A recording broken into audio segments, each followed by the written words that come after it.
खुशामदीद दोस्तों। आज मुझे मजहर ने कोने में कर दिया। कल मैं बीच में था, आज मैं इसके साथ ये पता नहीं क्या इसके पीछे साइंस है, लेकिन हम इसके साथ चलेंगे। अच्छा, दीवार आज हम दीवार लगा दिया हाँ, आज। दुआ लगा दिया। सही। सीजन 1 एपिसोड 2 के साथ हम मौजूद हैं और आज की क्विज जो है वो आज हम एक क्विज के साथ शुरू करते हैं। और क्विज जो है वो मोहम्मद रिजवान जो विकेट कीपर है पाकिस्तान का, उसके बारे में है।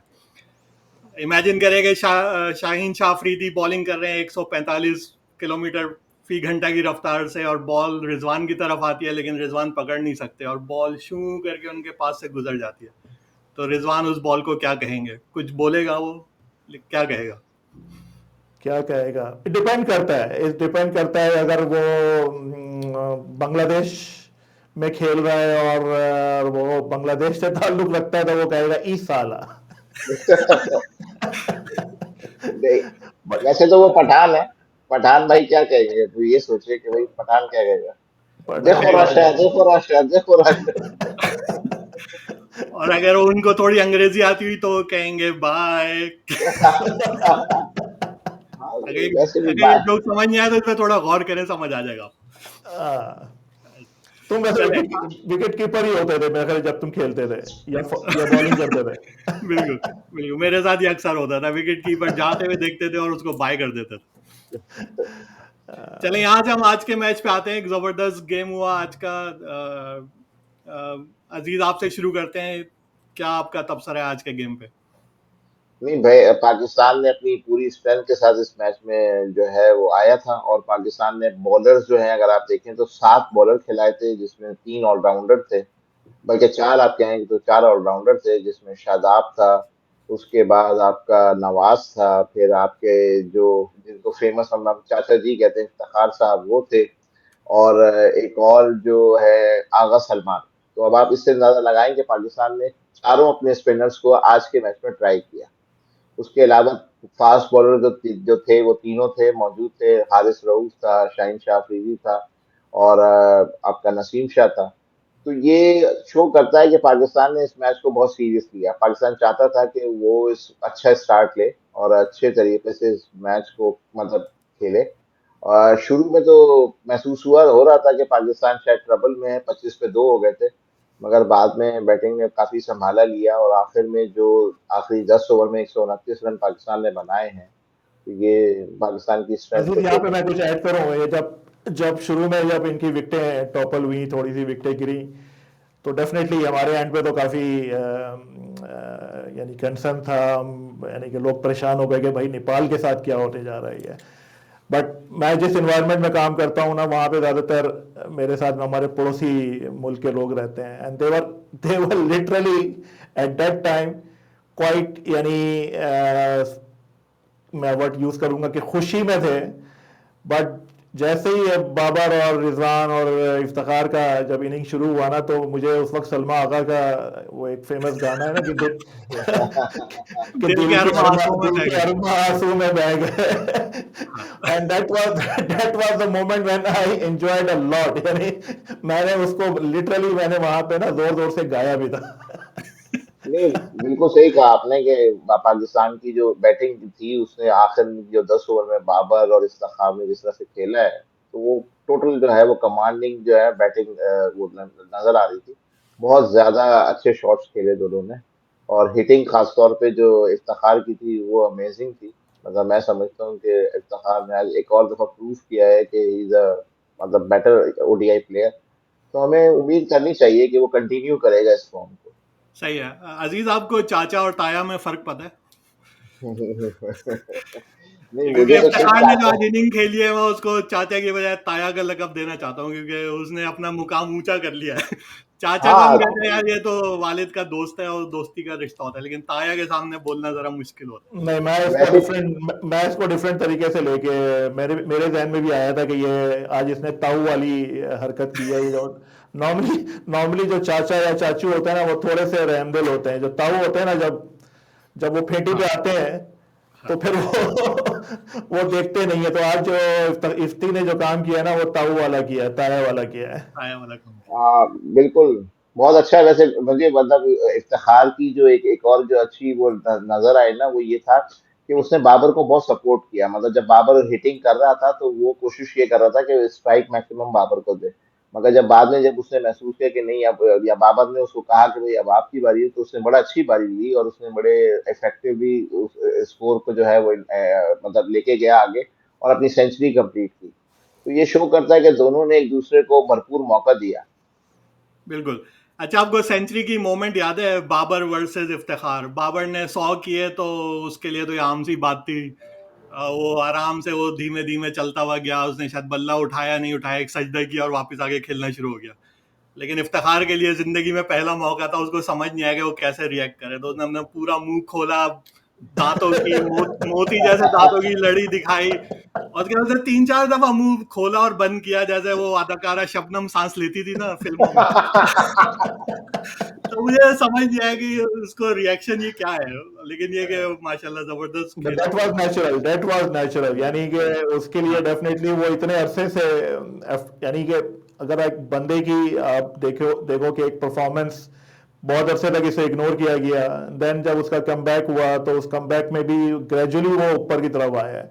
हाँ, शुरू तो में उससे सारे हिट नहीं जज्बात उसके मुंह हाँ, से निकले और वो शुरू में चाचा से वाकई हिट नहीं लगते थे, वो बाउंड्री से बाहर भी बॉल नहीं जाती थी, but now I think he has done वो कंप्लान जो तुमने कहा है ना कि कंप्लान कंप्लान पी कर आया है आशिया, वो रेगुलर पी रहा है शायद कंप्लान, तो अब उससे शॉट भी लग रहे हैं और ये आज पहली सेंचुरी भी बनी है। एंड क्या जबरदस्त है। एंड तो एंड होप जिन्होंने वो मोमेंट नहीं देखी, अगर आप गूगल करें इफ्तिखार सेंचुरी मोमेंट, तो वो आपको तस्वीर नजर आ जाएगी, उसका चेहरा मेरे ख्याल में मुंह से सांस ले रहा है, काफी देर से उसने सांस रोका हुआ था शायद। दैट वाज वैसे फनी। एक चीज और भी जो मुझे इसमें पॉजिटिव नजर आई है वो ये है कि बाबर ने जिस तरह से अपनी इनिंग को पेश किया है, यानी कि जिस तरह से वो शुरू में स्लो खेल रहा था और आखिर में जो उसने मतलब अपने जो 50 रन है वो शायद बहुत कम बॉलों में, 20 बॉलों में शायद उसने 50 रन बनाए, तो ये नहीं, शो करता है कि वो वो उसकी एक इनिंग, इसके इनिंग के बारे में वो काफी काफी लोग उसके बारे में कह रहे हैं कि वो मियादाद की इनिंग, जिस तरह से मियादाद बिल्ड करता था शुरू में स्टार्ट एंड देन ग्रेजुअली वो पेस लेते हुए एंड देन फाइनल आखिर में हिटिंग, तो मेरा ख्याल है कि वो उसने मुझे तो वाकई वो मियादाद की इनिंग लग रही थी।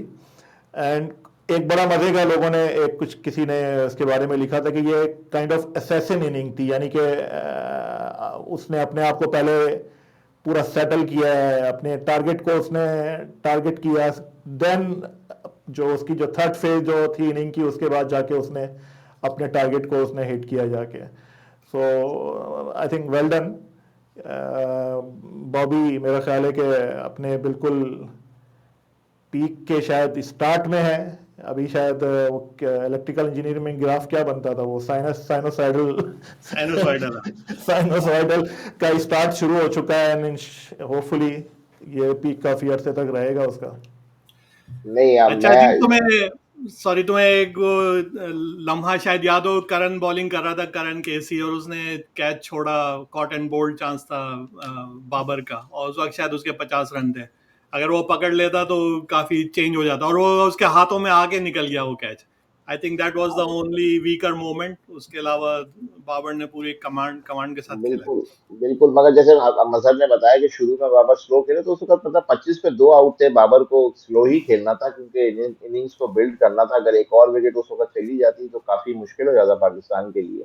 और इस वक़्त मैंने जैसे बताया कि 4 आपने ऑलराउंडर खिलाए हुए हैं, तो अब आपको जो शुरू के जो बैटर्स हैं, उनके ऊपर बड़ी रिस्पॉन्सिबिलिटी आ जाती है कि वो इनिंग को कैरी ऑन करेंगे। एक वनडे क्रिकेट है जिसमें आपको 50 ओवर खेलने हैं, तो आपको 30 ओवर तक तो इस मैच को लेके जाना ही था, जहां पर आप जाके फिर उसके बाद आप हिटिंग स्टार्ट करते हैं। तो उस हिसाब से देखा जाए तो मेरे ख्याल से पाकिस्तान थोड़ा सा इस शुरू की जो अर्ली विकेट्स की सेटबैक की वजह से और स्लो हुआ, और इन्होंने जो हिटिंग थी वो 35 के बाद या 37वें ओवर से शुरू की सही मायनों में। तो ये थोड़ा सा विकेट्स ना होने का नुकसान ये होता है। आगे बड़ा मैच है, देखेंगे क्या करेंगे ये। मगर तुमने वेल, अच्छी हेडिंग लगाई है कि क्या ये पाकिस्तान के लिए सेटिस्फाइड विन है। हो सकता है कि वो चाहते होंगे शुरू के 10 ओवर में 100 हो जाते और 400 तक ट्राई करते, लेकिन इन दी एंड वर्ल्ड ढाई। रैंकिंग नंबर 15 से खेल रहे थे आप, हाँ, जिनका हाँ, जिनका कोई ज्यादा बड़ा एक्सपोजर भी नहीं है बड़ी टीमों से खेलते हुए, एंड जो आप वर्ल्ड नंबर 1 है इस वक्त, और आपकी परफॉर्मेंस, आपकी टीम, इस वक्त मेरा ख्याल है कि तमाम लोग, तमाम एनालिस्ट यही कह रहे हैं कि इस वक्त पाकिस्तान की शायद बेस्ट कॉम्बिनेशन है जो इस वक्त वर्ल्ड कप से पहले, किसी भी वर्ल्ड कप से पहले पाकिस्तान की टीम की जो फॉर्मेशन है इस वक्त बेस्ट है। लेकिन शुरू में जिस तरह से नेपाल के साथ इन्होंने खेला, शुरू के 10-15 ओवर, 20 ओवर तक, तो वो मेरे हिसाब से कोई बहुत सेटिस्फाइड नहीं था। यानी यानी आपको उस वक्त पावर हिटिंग, पावर प्ले, वो सारी चीज़ों का फ़ायदा उठाना चाहिए था। तो मुझे वहाँ पे कुछ लगा कि यहाँ पे कुछ लैग कर रहे हैं इस जगह पे। और पहला मैच था, दूसरा मैच अब इंडिया के साथ ही है, तो वो जो एक हैबत क्रिएट करना होता है ना, तो वो शायद वो वाला हैबत नहीं क्रिएट कर सका फ़खर का। इसलिए फ़खर से काफ़ी घबराते हैं ये इंडियंस चैंपियंस हाँ, ट्रॉफी की मैच की वजह से। तो वो जो फ़खर का एलिमेंट है ना, वो मेरा नहीं ख्याल है कि क्रिएट हो सका इस मैच में। लेकिन फखर एक ऐसा गहरा राज है कि वो 10 मैचों के बाद कभी एक आध मैच में चलता है, लेकिन जिसमें चलता बिल्कुल। है उसमें 100 कर जाता है। बस तो हम हम उसी के इंतजार में रहते बस हैं कि हम वो इसी कब आएगा। इसी आसरे पे जिंदगी गुजारते रहते हैं। नहीं, ये फखर भी खेलेगा मेरा ख्याल से। मतलब थोड़ा सा ये होता है कि जब आपका नया विकेट हो ना और नई बॉल हो, तो कभी कभी जैसे मुल्तान में आपने देखा कि शुरू में ही बस गेंद जो थी वो काफी मतलब मुश्किल थी। उसके बाद आहिस्ता आहिस्ता गेम भी आसान होता चला गया, और पाकिस्तान के पास एक्सपीरियंस भी ज्यादा है, तो लिहाजा उन्होंने जो है वो राइट मूवमेंट पे अटैक करके वो किया। जैसे ये सेटिस्फाइंग विन मैं कह सकता हूँ कि नहीं है, मतलब उस लिहाज से देखा जाए, जैसे अहमद सर ने कहा कि शुरू में हमने बड़ा जो है वो अपॉर्चुनिटी को लूज कर दिया, 400 करना चाहिए था हमको। हम राशिद रैंकिंग लतीफ को सुन रहा था मैं, राशिद लतीफ को मैं सुन रहा था, तो राशिद लतीफ तो बिल्कुल क्लियर था कि वो शुरू से ही के 400 प्लस होना चाहिए था। एंड कहता ठीक है, विन विन होता है। एंड मेरे हिसाब से भी, एंड ही इज राइट, कि मैं इस यार मैच वो नेपाल में वाले भी खेलने आए थे, कोई बात कर।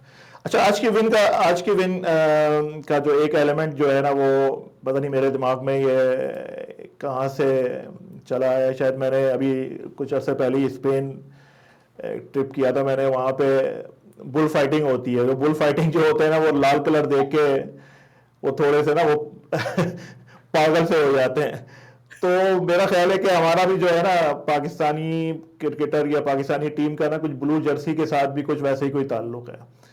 तो जब हाँ। भी हम ब्लू जर्सी देखते हैं, चाहे वो इंडियन टीम की हो, चाहे श्रीलंकन टीम की हो, श्रीलंकन की टीम के साथ तो हम थोड़ा भाइयों भाइयों वाला काम कर जाते हैं, लेकिन अफगान टीम का, तो मेरा ख्याल है कि इनको किसी ने, ये नेपालियों को बताया नहीं कि भाई ब्लू कलर नहीं पहनना था। ये तुम बहुत नया एंगल लेके आए हो। जिस तरह सियासत में कहते हैं सबको लाल बत्ती के पीछे लगा दिया, तो हमारी टीम जो है वो नीली नीली बत्ती मतलब के पीछे लग इनको जाती है। इनको चाहिए था कि ये न्यूजीलैंड वालों से मशवरा कर लेते, ऑस्ट्रेलिया वालों से कर लेते, बंगालियों से कर लेते, साउथ अफ्रीका से कर लेते, डच से कर लेते, कि भाई नीला कलर नहीं पहनना है। हाँ। नीला कलर देख के हमें कुछ हो जाता है। तो हाँ, तो मेरा ख्याल है कि ये इनको किसी को बताना चाहिए कि आगे के लिए ये जरा अपना कलर चेंज करें। इनके बाद और भी कलर है मेरे ख्याल है कि फ्लैग में, कुछ भी कर नहीं लें वाकई यार। तुम बहुत मुनफरिद जाविया लाए हो, और वाकई नीला रंग देख के इनके जज्बात निकल आते हैं। चेहरा कोई भी हो, बस ये रंग देख के पीछे पड़ जाते हैं। बॉल हो जाते हैं।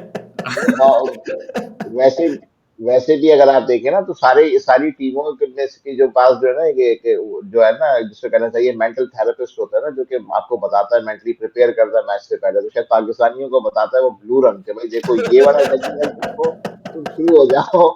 चाहे वो बॉलर हो तो वो तेज बॉल कराओ, चाहे वो स्पिनर हो तो ज्यादा स्पिन कराओ, और बैट्समैन जो है वो तो छक्के मारो। तो शायद ये हमारी साइकी में डाल दिया गया है। वाकई चले। ये एक मुनफरिद एंगल लेके आए हो। अच्छा, आज की best performer Babar, Iftikhar, Haris, Shadab. I think मेरे ख्याल में बाबर की इनिंग बहुत ज़बरदस्त थी। उसके जो शॉट्स थे वो इतने फ्लॉलेस थे और टाइमिंग ज़बरदस्त थी। इफ्तिखार जो है वो बड़ी ब्रूट पावर जिसको कहते हैं ना, कि वो जान लगा के खेलता है, लेकिन बाबर के बड़े टाइमिंग वाले शॉट होते हैं। वो लगता ही नहीं कि शॉट कहाँ से उसकी ताकत आ रही है, लेकिन वो सब टाइमिंग की वजह से होता है। तो in my view Babar hands down was the best player today. Aziz, आप मैंने क्या तो कल आपको मेरा तो शादाब भाई, मैंने आपको कल भी कहा था, स्पिनर्स स्पिनर्स, मैं पाकिस्तान की फास्ट बॉलिंग से ज्यादा उनके अपने स्पिनर्स को अच्छा परफॉर्म करता हुआ देखना चाहता हूँ। और अगर आप देखें तो इवनली डिस्ट्रीब्यूट हुई है विकेटें, 5 विकेटें स्पिनर्स ने ली हैं, 5 विकेटें फास्ट बॉलर्स ने ली हैं। तो ये एक बड़ी अच्छी मतलब एक गुड गोइंग है। और इसमें शादाब की 4 विकेटें मतलब एक मैं तो समझता हूँ कि शादाब का फॉर्म में आना इंडिया के लिए भी बड़ा प्रॉब्लमेटिक है, क्योंकि अगर आपको याद हो शादाब की हमेशा उनके खिलाफ अच्छी परफॉर्मेंस रही है। तो Shadab is a very good you can say performer today, और मैं समझता हूँ कि आज का बेस्ट परफॉर्मर शादाब है। मेरे हिसाब से नो डाउट बाबर की परफॉर्मेंस का मेरा ख्याल है कि इन चारों से कोई कंपैरिजन नहीं है। बट मैं इंडिया के मैच को भी देख रहा हूँ और आगे वर्ल्ड कप को भी देख रहा हूँ, तो मेरा ख्याल है कि हारिस ने जिस तरह से बॉलिंग कराई है आज, 150 भी टच किया है उसने, और जिस तरह से उसने आउट स्विंग इन स्विंग जिस तरह से उसने आज किया, यानी कि आप विकेटों से मिलीमीटर से बॉलें शोई शोई करके जा रही थी, शोई शोई पता नहीं क्या होता है जो भी आवाज आती शू है, शू होता है, शू शू। शू शू होता है। तो and that was really beauty, यानी वो देख के आपको, इसलिए कि नेक्स्ट मैच आपका इंडिया से है और उसके अंदर आपके, अगर आप अपना पिछले जितने भी मैचेस जो पाकिस्तान ने जीते हैं अभी इंडिया से, तो उसमें मेन जो उसका रोल रहा है वो आपके पेसर्स का ही रहा है। और शाहीन ने आज बहुत ज़्यादा यानी इम्प्रेस नहीं किया, ऑल्दो कि उसने अपना वो रिकॉर्ड मेंटेन किया कि पहले ही ओवर में 2 विकेटें उसने खड़का दी। बट ओवरऑल ओवरऑल जो उसका जो पूरा इम्प्रेशन बना उसके पूरे स्पेल का, बीच में शायद वो अनफिट भी हो गया था and then he moved outside, उसकी जगह फिर हारिस आया है। तो मेरे मेरे हिसाब से Haris was the best performance from multiple aspect, not only that कि आज के दिन उसने एक बड़ी सी इनिंग खेल ली and then man of the match हो गया, ऐसा नहीं। नहीं, हारिस की वाकई बहुत तेज बॉलिंग थी। वो लगता है किसी ने उसको स्प्रिंग से बांध के रखा हुआ है। जब वो अपना स्टार्ट शुरू करता है ना, गेट खुलता है और वो आई भागता सॉ है। आई सॉ योर जो तुमने उसके टेक्स्ट बेस जो बनाया था, वो हाँ, शायद हमें अभी दिखाना चाहिए था, वो हम मिस कर गए। तो तो वो इतना तेज भागता है कि वो उससे रुका भी नहीं जाता। आज वो कम से कम 2-3 दफा गिर गया फॉलो थ्रू में, इतनी जान लगाई उसने। नहीं और भाई आज वो, सॉरी, एक बात और कहूंगा, नेपाल के बैट्समैन वाकई बिल्कुल बैक फुट पे जाके उसको खेल रहे थे, जिस तरह टेप बॉल नहीं होती है, डरे हुए, और बहुत तेज उसने बॉलिंग की आज। यस, यार ये असल में बात ये है कि उसकी नई नई शादी हुई है, तो जो शादी का जो है ना वो असर जो है ना वो अभी तक गायब गायब है। लग रहा है कि वो जो कहता है भाभी को खुश करने के लिए वो अच्छी विकेटें ले रहा है, मतलब ज्यादा तेज आज बॉलिंग भी कर रहा है। आज उसकी एक और वीडियो वायरल हुई हुई है, काफी काफी जगह पे मैंने देखा है कि जब उसका एक interview I think Zainab Abbas ले रही थी, तो उससे पूछा कि आपका इससे कोई क्रश हुआ है पहले कभी कोई, तो वो उसने कोई जवाब नहीं दिया, उसने कहा कि नहीं, उसने जवाब नहीं। इसी दौरान उसने कहा, शाहीन आफरीदी ने कहा कि आप इसको रिपीट सवाल इससे दोबारा करें, एंड देन ही स्टार्टेड कि उसने वीडियो बनाना शुरू कर दिया। एंड जब उसने वीडियो बनाना शुरू किया कि उसने कहा कि मेरा जो पहला और आखिरी क्रश मेरी वाइफ है, तो वो जो वीडियो वो वीडियो आज काफी काफी जगह पे मैंने देखा कि इधर उधर शेयर हो रही थी। खैर, आगे बढ़ते हैं, थोड़ी सी हम नेपाल की परफॉर्मेंस को भी देखते हैं कि उनकी ओवरऑल इतने बड़े टूर्नामेंट के अंदर उनकी पार्टिसिपेशन। तो ओवैस, तुम शुरू करो। यार, नेपाल की बहुत इम्प्रेसिव परफॉर्मेंस थी। कम से कम शुरू के 25 से 30 ओवर तक मैं देख रहा था गेम, और वो लपक लपक के बिजली की तरह गिर रहे थे फील्डिंग में बॉल को पकड़ने के लिए। और जाहिर है यंग टीम है, बहुत एनर्जेटिक है, और जो उनके 2 रन आउट हुए हैं पाकिस्तान के, वो देखने वाले थे। जी रिजवान जो है वो, उसने हल्का ले लिया कि नहीं लगेगी थ्रो, और वो लग गई, और वो हवा में था। नहीं नहीं, तो मैच रिजवान खत्म। ने आज क्या किया, रिजवान नॉर्मली डाइव मारता है, आज वो आज सिर्फ वो उड़ने के मूड में था, आज उसने आज वो कैच में उड़ने के मूड में पकड़ा थे। है उड़ता हुआ। एंड देन वो जो रन आउट हुआ है वो फक फ्लाई कर रहा था। हाँ, वो फ्लाई कर रहा था, और अब फिर वो शाहीन की परवाज जो है वो फिर पवेलियन में रिजवान की जाके रुकी। परवाज बनने वाली थी। हाँ, तो I was very very impressed. और जो उनके 2 स्पिनर थे, लामी छान, उसने बहुत अच्छी बॉलिंग की, सिवाय आखिरी ओवर में उसको 20 रन पड़े रिजवान और, सॉरी, इफ्तिखार और बाबर से। लेकिन इनको फंसा रहा था शुरू में। तो बिल्कुल सही आई कह रहे आई वाज हो वेरी इम्प्रेस्ड। वो अजीज। अभी जो जो अभी जो जिस तरह से गेम चेंज हुआ है उस हिसाब से तो देखा जाए तो नेपाल ने मतलब एक पाकिस्तान का होम ग्राउंड होम क्राउड के सामने शुरू में बड़ा डिफिकल्ट होता है कि आप जो है वो आए और एक नई टीम के लिए, मगर उन्होंने अच्छा परफॉर्म किया, उन्होंने कोशिश की और उन्होंने कोशिश में उन्होंने पाकिस्तान को काफी मतलब रन रेट के पॉइंट ऑफ व्यू से काफी कंट्रोल रखा। मगर जाहिर है जब दो सेट बैट्समैन हो जाए और इफ्तिखार और बाबर जैसे हिटर्स अगर आपके बीच पर मौजूद हो तो बड़ा मुश्किल होता है। इनको एक्सपीरियंस अच्छा मिला है और इनको गलतियों से ये सीखेंगे, मगर मैं समझता हूँ कि शायद जो इनके पास बैटिंग है वो उतनी अच्छी नहीं है जितनी अच्छी इनकी बॉलिंग है। तुमने होम ग्राउंड का मतलब मुझे आज के मैच में एक डिसअपॉइंटमेंट जो हुई वो देख के कि ग्राउंड भरा हुआ नहीं था। हाँ ओपनिंग मैच था, काफ़ी अरसे बाद आपके पास एक बड़ा टूर्नामेंट आया है। मेरा ख्याल है कि होम क्राउड तो नहीं था, होम पुलिस के सामने खेल रहे थे वो। हाँ एंड बट लोगों को या तो उसकी एंट्री फीस ज़्यादा रखी गई थी या सिक्योरिटी बहुत ज़्यादा सख्त की गई थी जिसकी गर्मी वजह बहुत, से गर्मी बहुत गर्मी थी। तो बहुत गर्मी है। बहुत थी।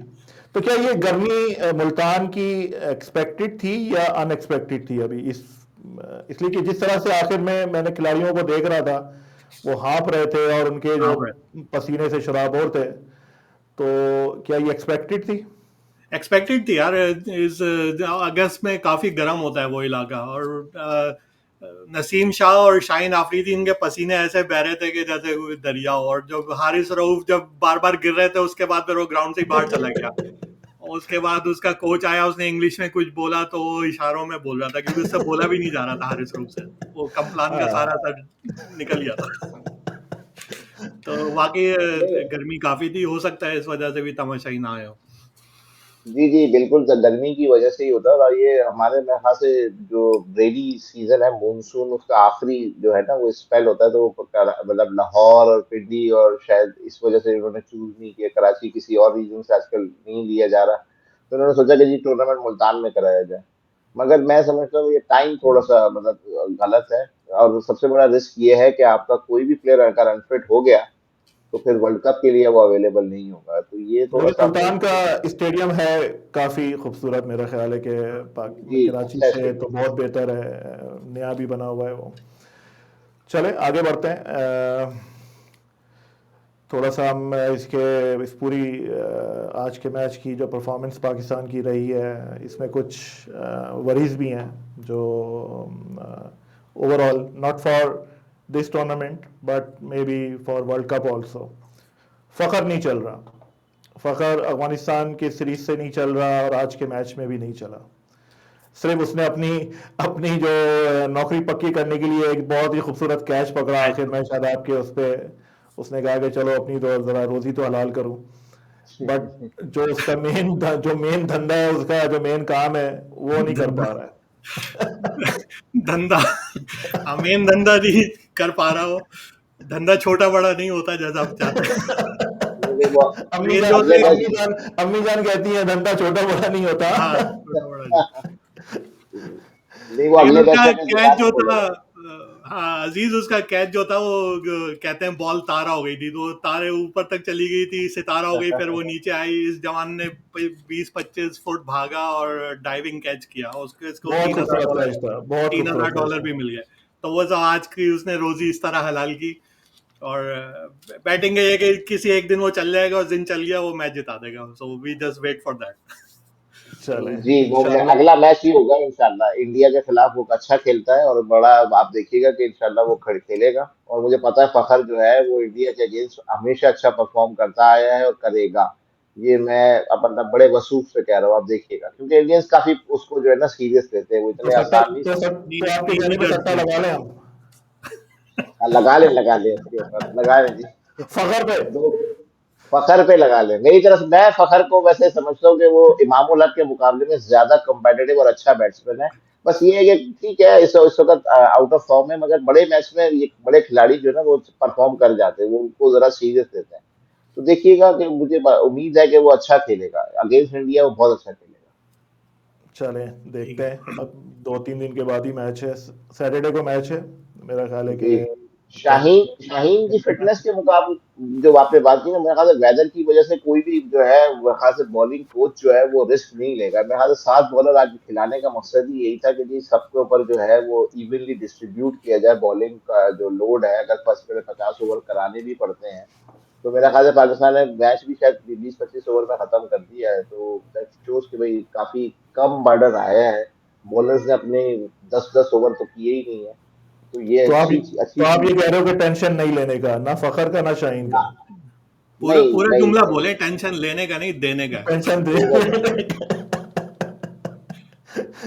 नहीं, वो लाइव ट्रांसमिशन की ना, प्रेशर का दबाव भी होता है ना थोड़ा, प्रेशर का दबाव भी तो होता है। चले, कल एक और बड़ा मैच, श्रीलंका वर्सेस बांग्लादेश, क्या कहते हो अच्छा, इस आदिश? मैच के बारे में कह रहे हैं और गूगल पे अगर आप देखें तो सब कह रहे हैं कि नागन डांस कौन जीतेगा। तो अगर आपको एक कंट्रोवर्सी पता है तो हाँ, इन इन इन पता है हाँ, ये। इन दोनों में नागन डर्बी चल रही है, तो वो कल भी देखेंगे क्या होते हैं। हालांकि उनके कप्तान ने, श्रीलंका के कप्तान ने कहा है कि ऐसी कोई बात नहीं है, ये सिर्फ नॉइज है, हम लोग बहुत भाईचारे के साथ खेलते हैं, तो हाँ, भाईचारा कल नजर आएगा। नागन डांस करते हैं हम। हाँ, नागिन डांस करते हैं। ये अजीज है, मैं बस एक बात और कहूँ कि लगता है कि श्रीलंका की टीम थोड़ी कमजोर है। कल के लिए उनके 4 मेन बॉलर नहीं खेल रहे, तो वो बॉलिंग के लिहाज से कमजोर है। और पिछले 10 में से 4 मैच जो हैं वो बांग्लादेश ने जीते हैं श्रीलंका के खिलाफ, तो उनकी परसेंटेज इतनी बुरी नहीं है। तो अभी श्रीलंकन प्रीमियर लीग के दौरान काफी सांप बाहर आए थे, तो कोई इस टूर्नामेंट में तो कोई चांस नहीं है कि दोबारा से ग्राउंड में सांप, अजदा, black cobra, I don't know, पता नहीं, साजिश के तहत आज। साजिश के तहत पाकिस्तान के मैच में। हाँ, बांग्लादेश के लिए कोई मसला नहीं है। वो तो पहले ही सांपों के साथ खेलते रहते हैं। वो तो उनके लिए रोज का मामूल है, क्योंकि चिटागोंग वगैरह और इस तरह के इलाकों में सांप बहुत होते तो आज का सेशन हम यहीं पे ख़त्म करते हैं।